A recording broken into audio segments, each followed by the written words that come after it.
નમસ્કાર મિત્રો, મારી યુટ્યુબ ચેનલમાં તમારું સ્વાગત છે। આજે આપણે વાત કરવાના છે કાળમીઠ પથ્થર અને કાનજીની પ્રીત બનેલી ઘટના છે કે સૌરાષ્ટ્રની ધરતીને ઉનાળાનો આકરો તાપ। વાત 1987ના એ ભયાનક દુકાળની છે કે જ્યારે આકાશમાંથી અગનગોળા વરસતા હતા અને કૂવાઓના તળ સાવ સુકાઈ ગયા હતા। માલધારીઓ પોતાના ઢોર લઈને દેશાવર નીકળી ગયા હતા। ગામડાઓ સાવ ખાલીખમ ભાસતા હતા। આવા કાળજાળ દુકાળમાં 70 વર્ષના વૃદ્ધ અને વિધવા કેસરબા પોતાના વતન અને એટલે કે મોટા ગોરકડા ગામે પાછા ફર્યા। 50 વર્ષ પહેલા ગામમાંથી તેમની ડોલી ઉઠી હતી જે લીલાછમ ગામમાં તેઓ પરણીને ગયા હતા। તે ગામ પણ આ દુકાળમાં ઉજ્જડ થઈ ગયું હતું।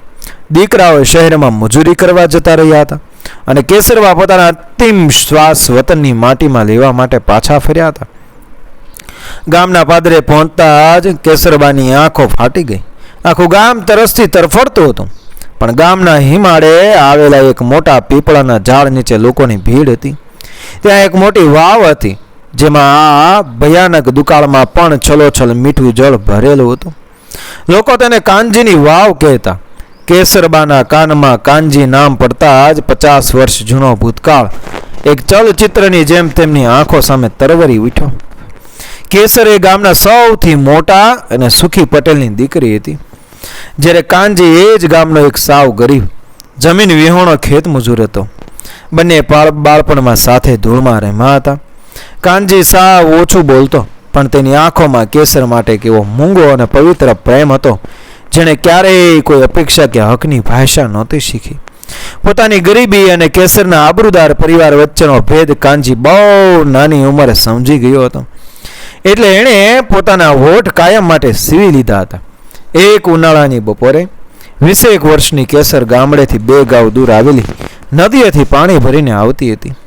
આકરા તાપમાં તેના ખુલ્લા પગ બળી રહ્યા હતા।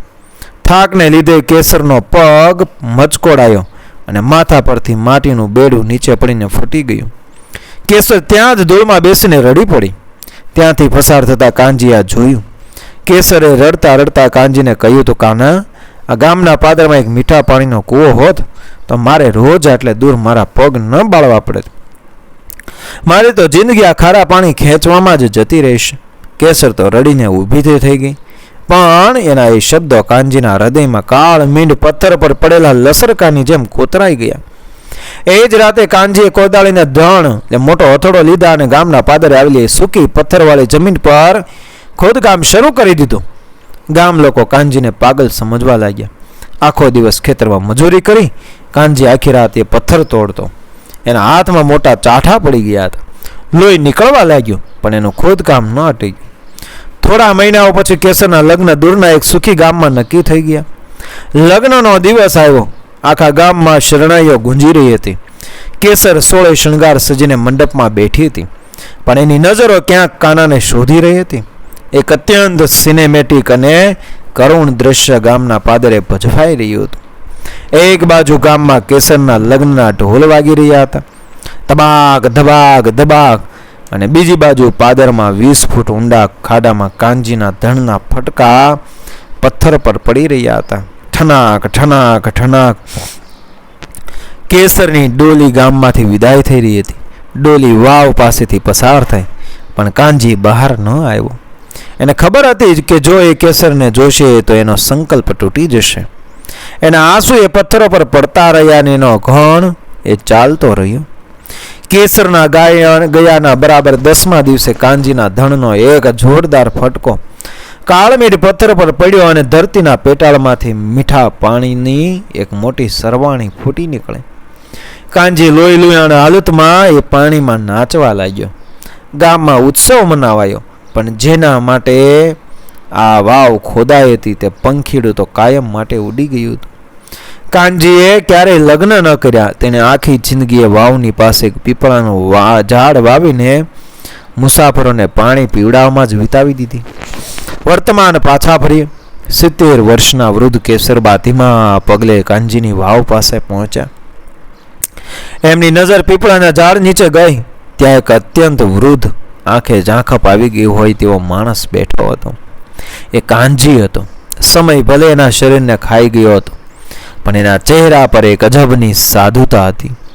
કેસરબાએ વાવમાંથી લોટો ભરીને પાણી પીધું.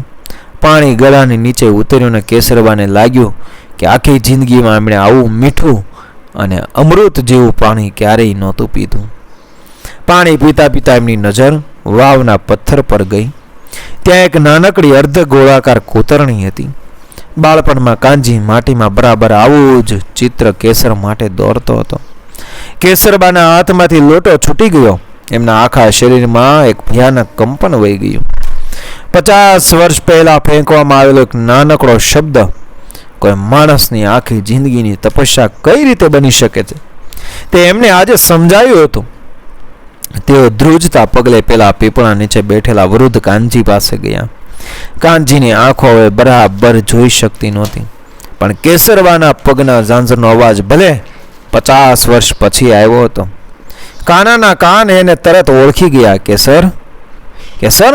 કાનજીના મોંમાંથી એક અત્યંત ધીમો અને ધ્રુજતો અવાજ નીકળ્યો. કેસરબા એની સામે જમીન પર બેસી ગયા.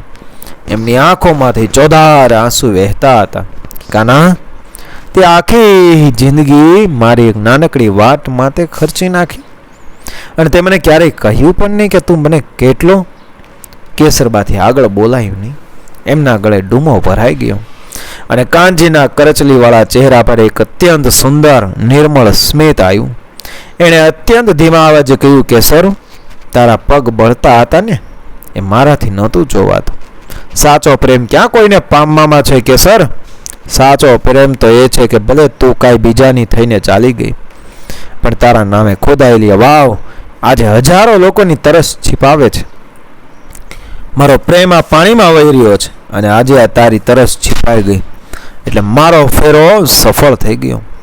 કેસરબા વાઘ બનીને સાધુ પુરુષને જોઈ રહ્યા.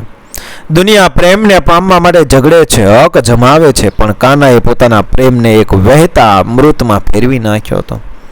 બંને વચ્ચે કોઈ વાતો ન થઈ, કોઈ ફરિયાદો ન થઈ. 50 વર્ષના વિરહનો અંત માત્ર એક લોટો મીઠું પાણી અને 2 હૃદયની મૃગી શાંતિમાં થઈ ગયો.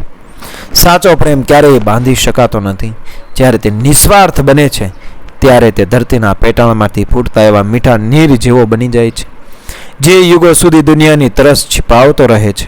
આજના જમાનામાં જ્યાં પ્રેમમાં કંઈક પામવાની જ અપેક્ષા રાખવામાં આવે છે, ત્યાં કાનજીનો આ પ્રેમ આપણને શું શીખવે છે?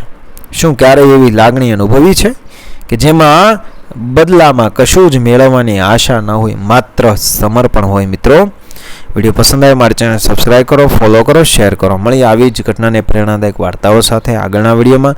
બન્યા રહેજો મારી ચેનલ સાથે. મળશું આગળના વિડીયોમાં. જય મા ભવાની, જય માતાજી.